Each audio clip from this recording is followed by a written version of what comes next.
everybody. My name is Mari, and I have with me John and Kimberly. So we're going to start off by talking about this new refuse and recycling tool that the city just implemented about a month ago. And we implemented it because we wanted people to have a really easy way to just type in whatever item they're looking to try to get rid of if they don't know how to get rid of it. And it will give you the best options for you locally in Verona to get rid of those items. So the easiest way to get to our tool is from the homepage here, just veronawi.gov. And then we added a new button down here, refuse and recycling. And if you click that, it takes you directly to our refuse and recycling page. And then our little what goes where wizard, which is our new tool, is right on top. So you can see that the most popular searches will pop up right here, and you can see what other people in the city are looking for, and maybe that's what you're looking for as well. And if I go in and type, say, dehumidifier, something that a lot of people are looking to get rid of, it'll pop up right there, and I can click on it. Gives me a nice little picture.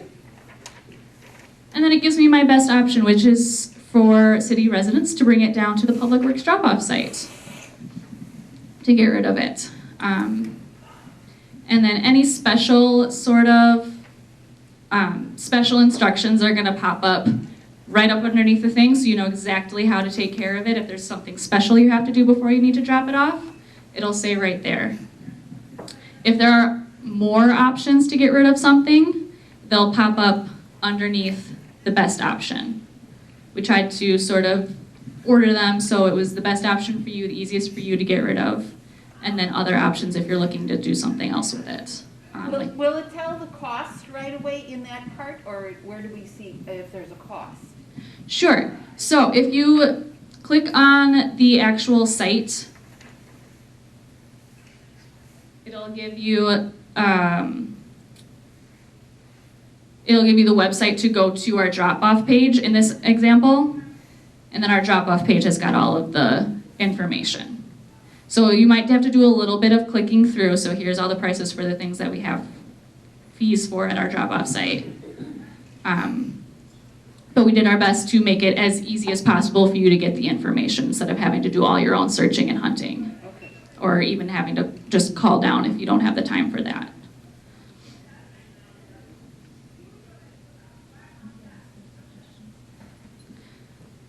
Does anybody have any suggestions for an item that they want to search and see what pops up? Paint. All right. What kind of paint?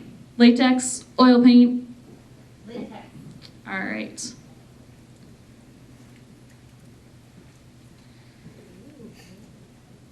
So again, we have these special instructions. So paints like latex paint are water-based, and they have to be completely dry in order to just throw them away in your regular trash. Otherwise, if you are like me and you have a bunch of paint cans from when you painted your house that are full or mostly full, you can take them to the Dane County Clean Sweep, and they've got a product exchange program. And then we linked to that exchange program so you can get more information. So their best option is to let it dry out, put it in the bin, or you can take it to Clean Sweep. Two matches. Okay. So mattresses and box springs, another thing we hear about frequently in the Public Works Department. So there's a bunch of options, or your best option is the bulk curbside collection. So if you don't already know, you can put mattresses and box springs out just next to your trash cart on your regular trash day, and Pelletieri will pick that up as part of their bulk collection. The only difference between what Waste Management used to do and what Pelletieri has now is that we have to bag our mattresses and box springs so they don't get waterlogged. That's their requirement.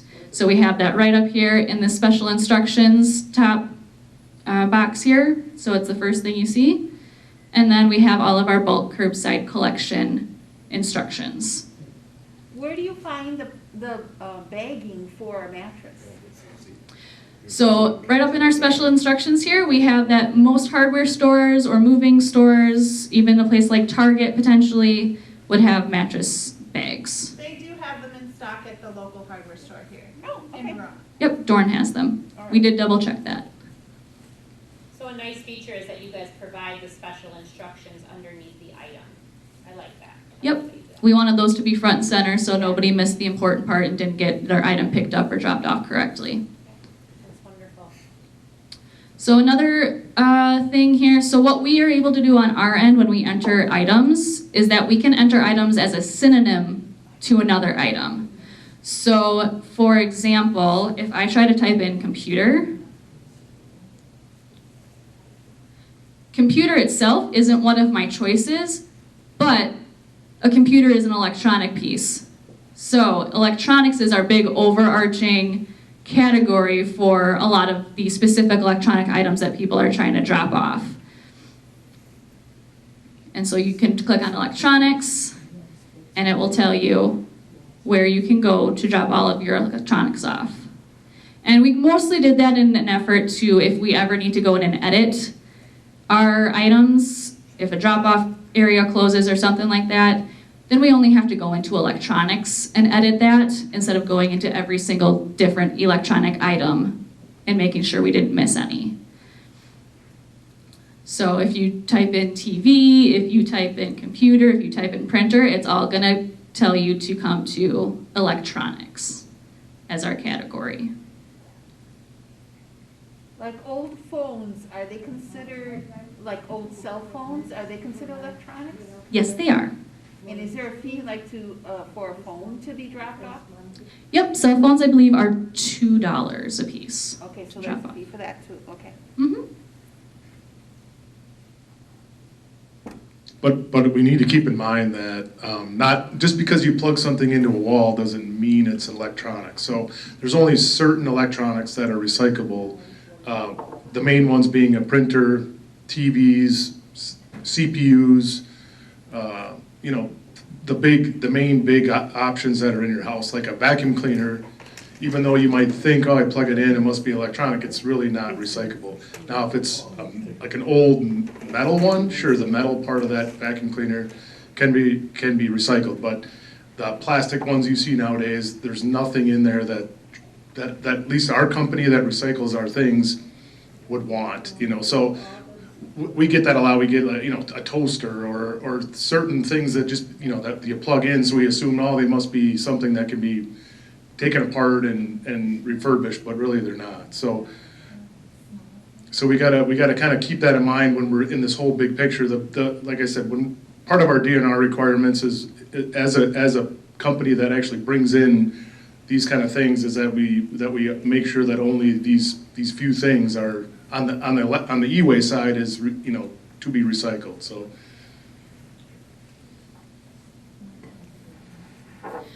So, like John said, for example, the toaster, for small appliances like that, I think Pelletier's general rule of thumb is like it's about smaller than a basketball kind of size. Those can really go right directly into your refuse cart.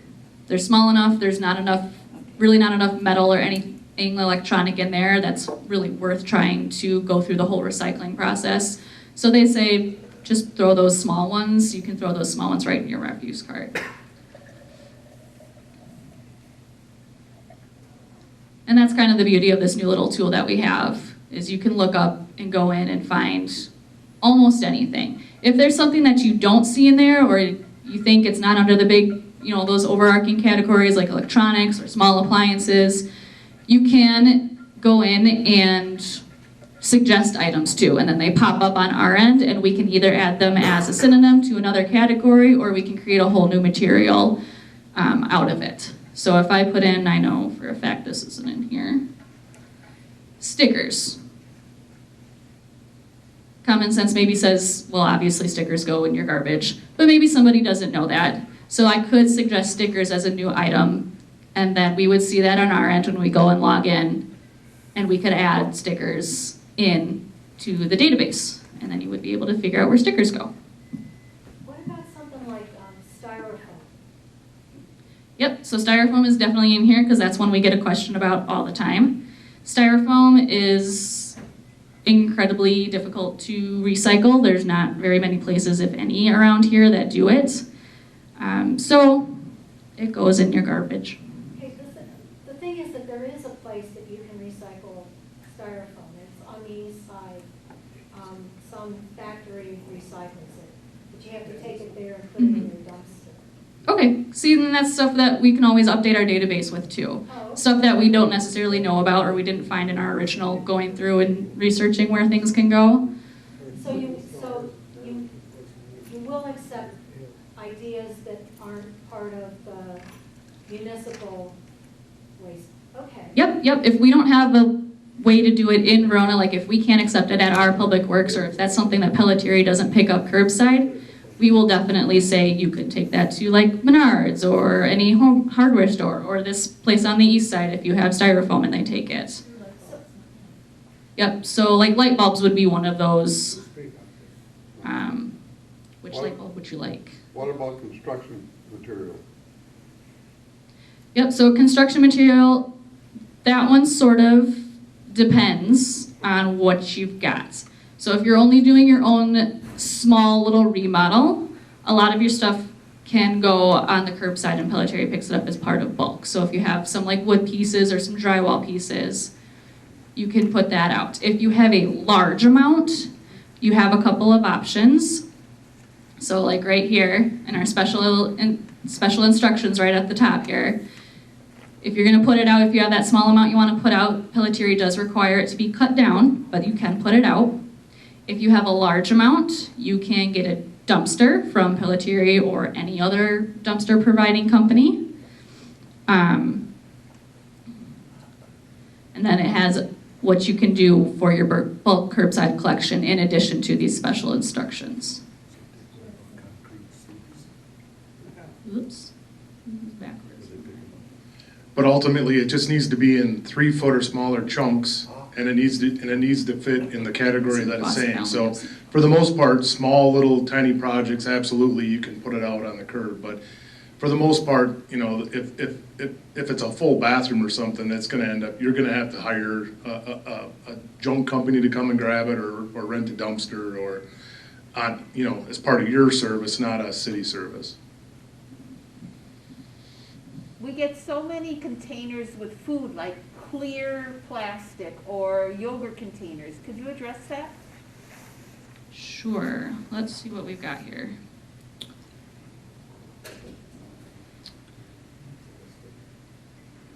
I don't remember exactly what it's under. What would it be in? Plastic.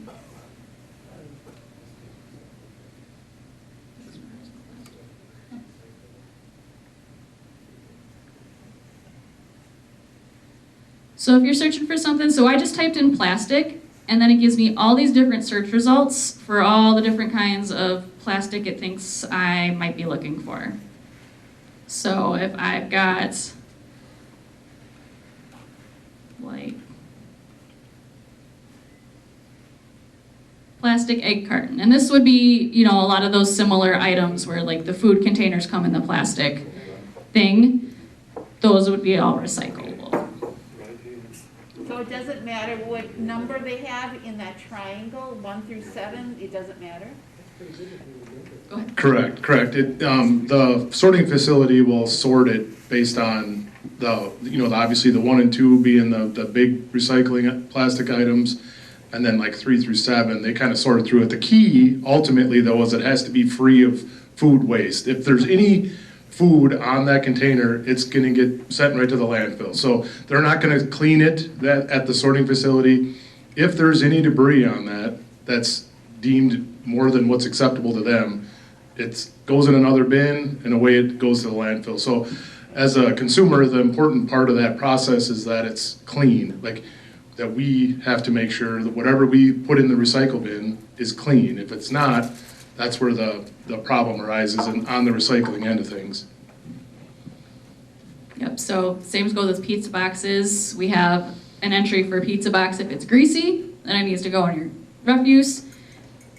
If you magically have a pizza box that did not get greasy, then it can go in your recycle bin. So, like John said, is just making sure you're paying attention to, is this clean, is this dirty? Will it contaminate the recycling stream if I put it in there?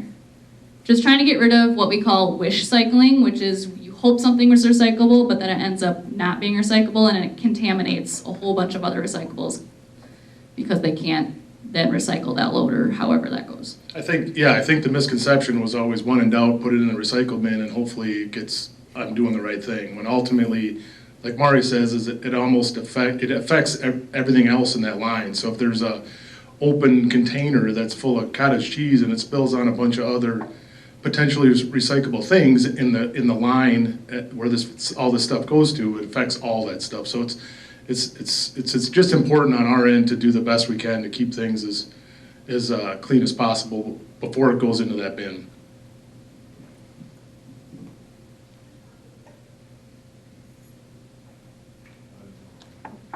Will there be a big electronic drive where we can drop off stuff? Is there anything scheduled? There's nothing scheduled at this point. We always try to do it that last week. It's usually the away game for a Badger football game. It's usually that last week in October, right around that last Saturday or the Saturday before, depending on, like I said, if there's a home Badger game, we try not to have it on that day, but we try to kind of schedule somewhere around that time. Seems to be what we've done in the past and most likely what we'll continue to do. Yeah, and that day, the electronics are free. You can always bring electronics down, just usually you have to pay a fee. On the free e-waste day in October, you can bring them down for free, Okay. so. And again, just to reiterate, what comes down here, especially on that Saturday of the free day, is kind of what everybody seems to clean out of their house. So again, we don't want the toasters and the coffee pots and the things that are truly not an e-waste item on that day. We obviously will take them, throw them in the dumpster, just like you guys, the residents could have did all year, but ultimately, we truly just want that electronic, that actual e-waste that we recycle. Like I said, the computers and the TVs and the monitors and the bigger things that truly are recyclable.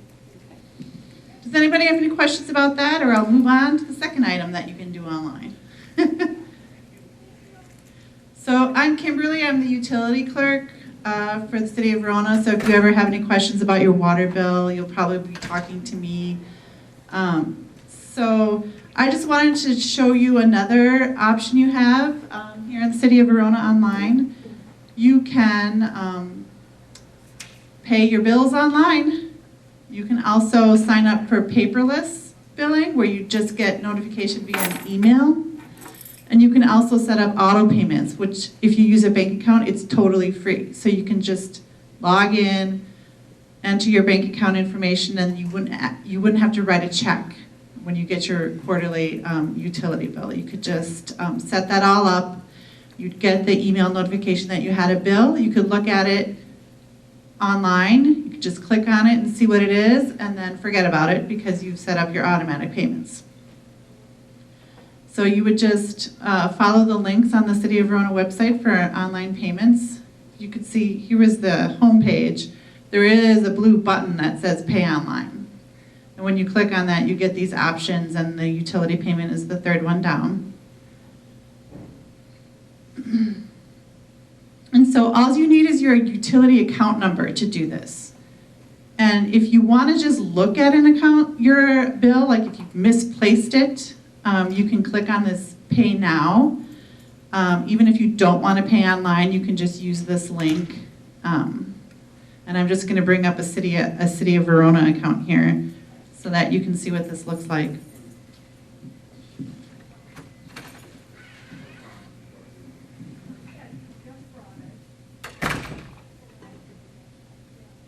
You do need the zeros and the dashes in your account number to look it up.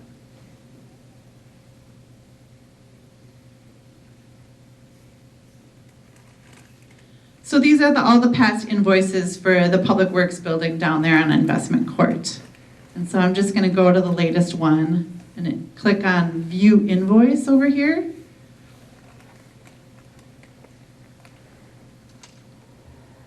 And it just pops right up. And so it has your the bill date, the due date, the amount owed, and then, it breaks it down by the different, if you have more than 1 meter. You guys at your houses will probably only have 1 meter. And then at the bottom, it gives you your last payment. So you can just easily go online and look these up, and if you don't happen to know your account number, you can just give me a call and I will tell it to you. If you wanted to set up your account so that you could set up automatic payments and change it to paperless, I can show you how to do that too. So instead of clicking on this one-time payment button, you would say register now.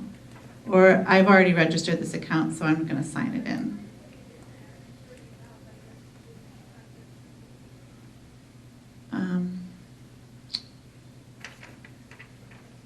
So just give me a second to show you what this looks like once you've signed into your account.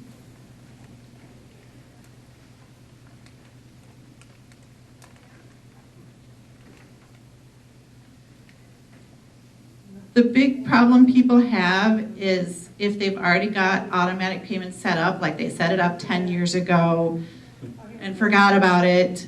It used to be you sent me in a check and I would set it up for you. Now it's all done online. So if you've had to close a bank account, or you changed banks, or you got a new checking account that you'd prefer to use, or you want to use a different card, you're going to have to do this all yourself online now, because we no longer handle like bank account information in the Public Works office.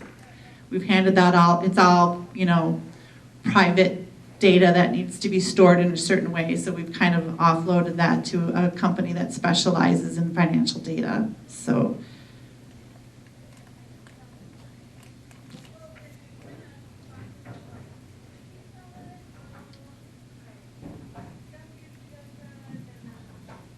But we could call you and you could walk us through the process, right? I can walk you through it, but you still are going to have to do it yourself, because Right. I don't want to take your bank account information over the phone or something like that. Okay. And that's why I was kind of going to show you this.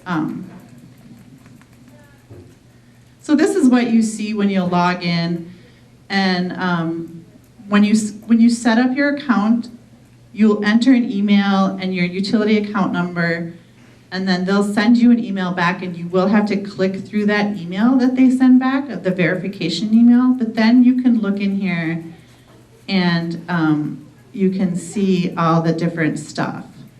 So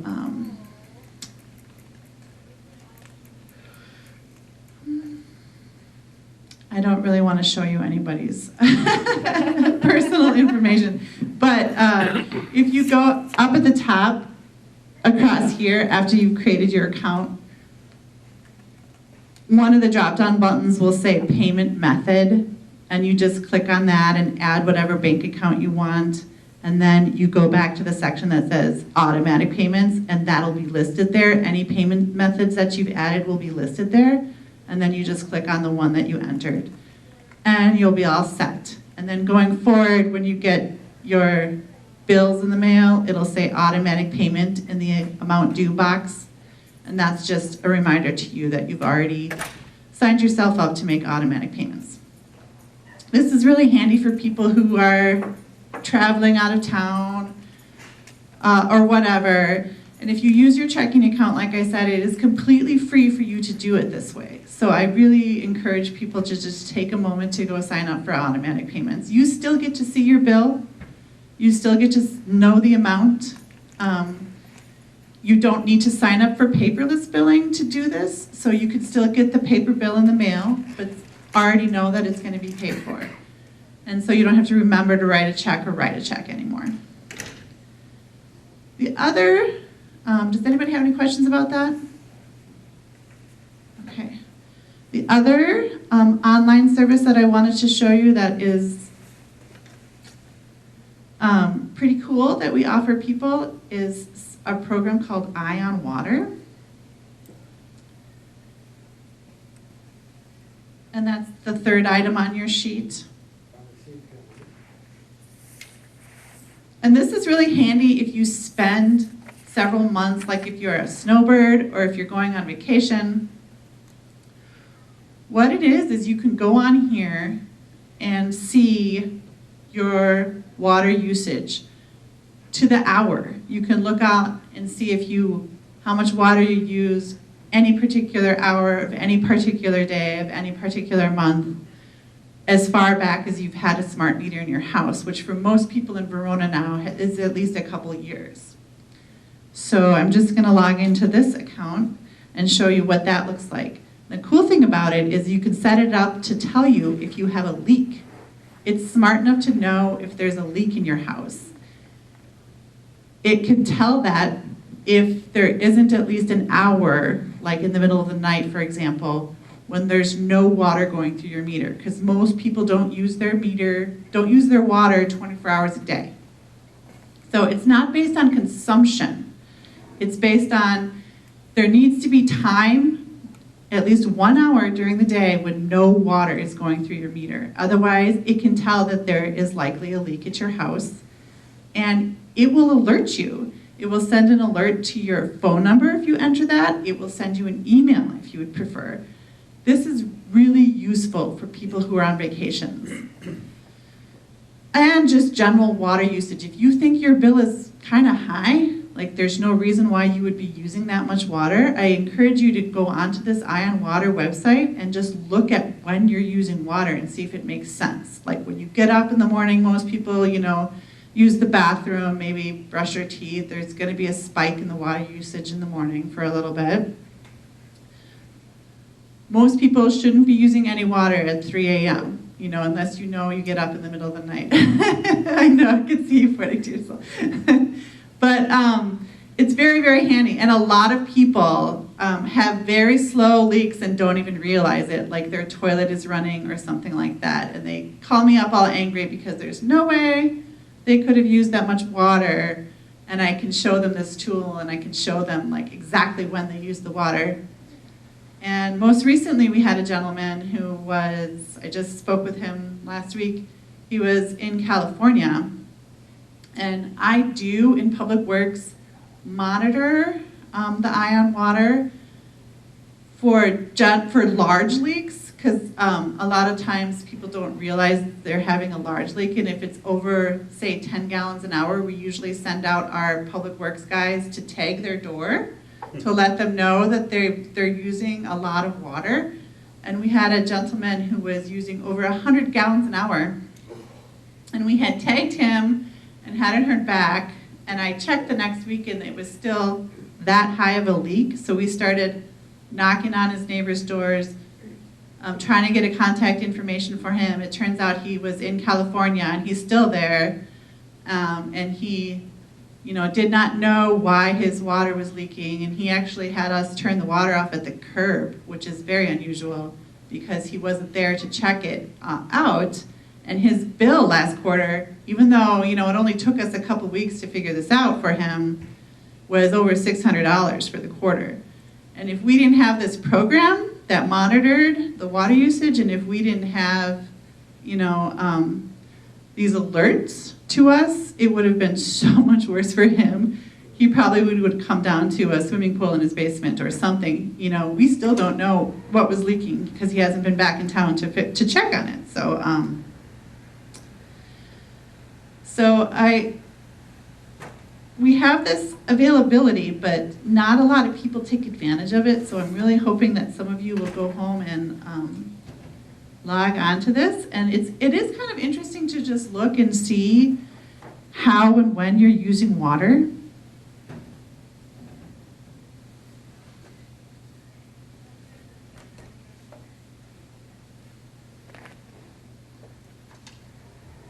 So I'm going to bring up the Public Works building again. I've got the leak alerts turned off for it.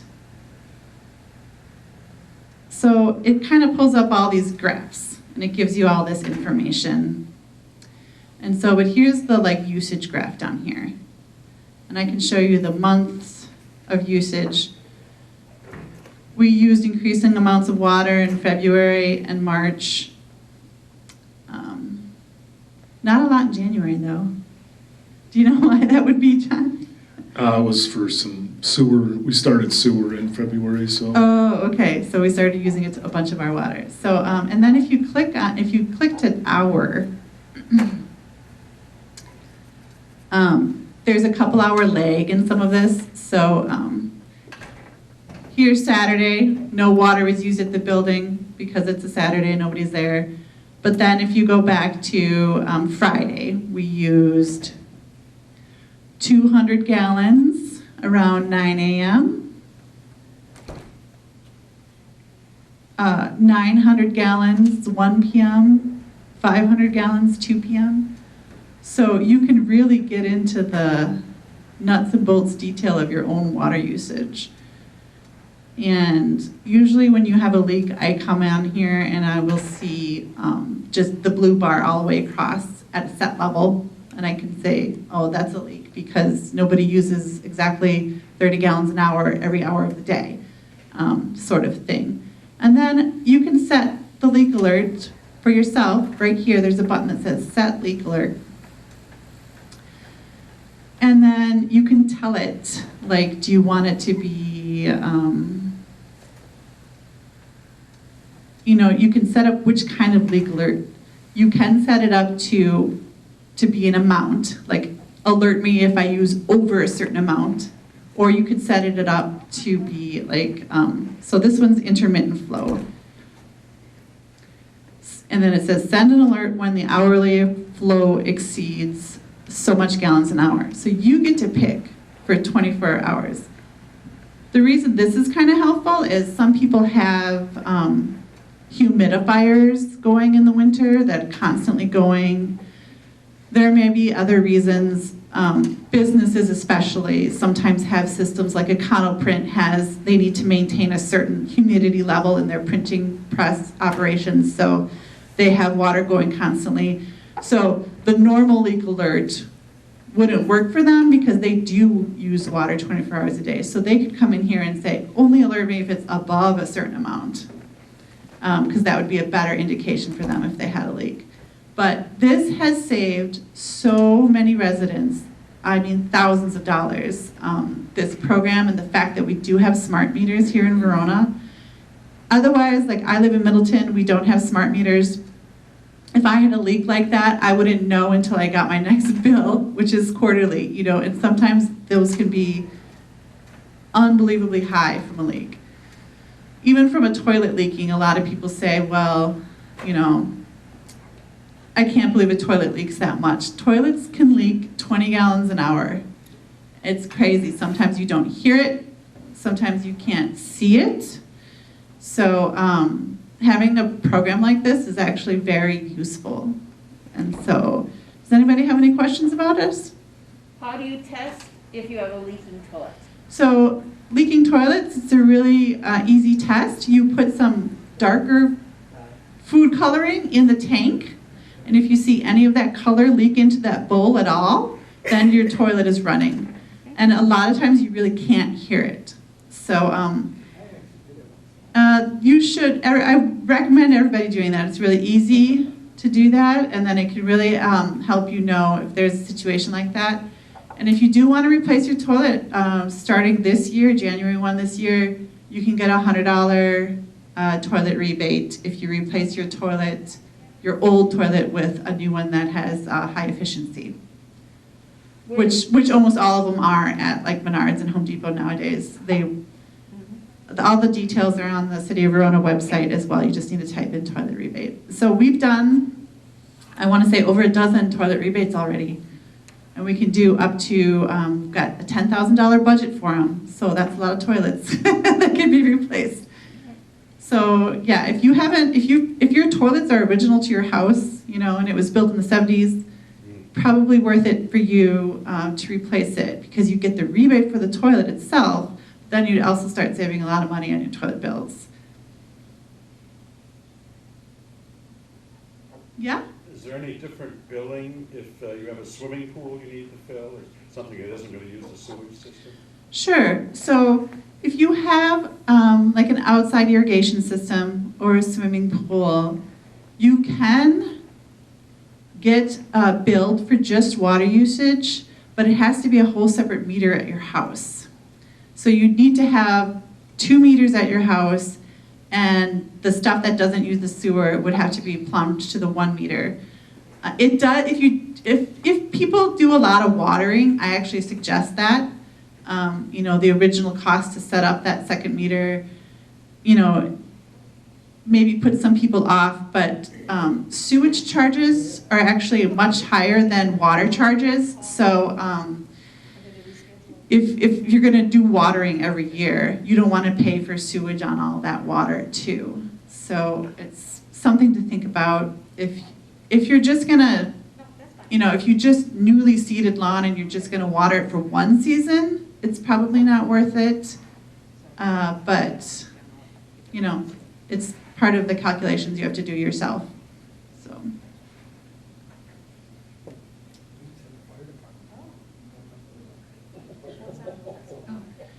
Yes, so we also have links on the City of Verona website, lots of links of how to check for leaks and repair leaks. We've just became partners with the EPA, so they like to promote all their leak detection stuff.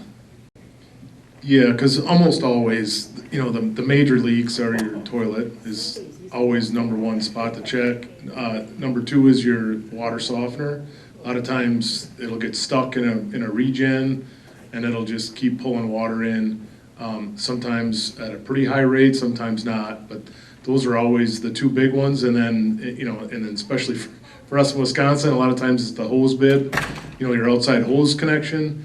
A lot of people forget about it in the wintertime.